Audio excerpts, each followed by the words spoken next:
வணக்கம். நான் உங்கள் பிளாக் செஃப். தினமொரு சமையல் குறிப்பு உங்களோடு பகிர்ந்து கொள்வதில் மிக்க மகிழ்ச்சி.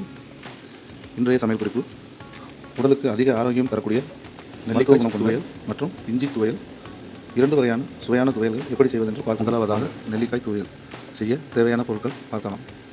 பெரிய நெல்லிக்காய் 4, தேங்காய் துருவல் 1/4 கப், பெரிய வெங்காயம் 1, இஞ்சி சிறுதுண்டு, கடுகு 1/4 டீஸ்பூன், உளுந்து 2 டீஸ்பூன், மிளகாய் 6, பெருங்காயத்தூள் 1 சிட்டிகை, உப்பு தேவையான அளவு, எண்ணெய் தேவையான அளவு. எப்படி செய்வது செய்முறையை பார்க்கலாம். நெல்லிக்காய் துவையல் செய்வதற்கு முதலில் பெரிய வெங்காயம், இஞ்சி, நெல்லிக்காய் ஆகியவற்றை நறுக்கி வைத்துக் கொள்ளவும்.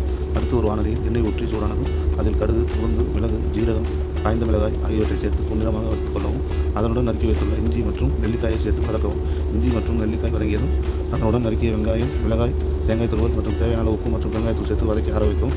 வதக்கி ஆற வைத்த பின் கலவையை நன்கு ஆறியதும் மிக்சியில் போட்டு அரைத்தால் சுவையான நெல்லிக்காய் துவையல் தயார். அடுத்ததாக நம்ம பார்க்க இருப்பது இஞ்சி துவையல் செய்வதற்கு தேவையான பொருட்களை பார்க்கலாம். துருவிய இஞ்சி 1/4 கப், காய்ந்த மிளகாய் 3, தேங்காய் துருவல் 1/2 கப், புளி சிறிதளவு, உளுந்தம்பருப்பு 1 டேபிள் ஸ்பூன், கடுகு 1/4 டீஸ்பூன், உளுந்தம்பருப்பு 1/4 டீஸ்பூன், கருவேப்பிலை தேவையான அளவு, எண்ணெய் தேவையான அளவு, உப்பு தேவையான அளவு.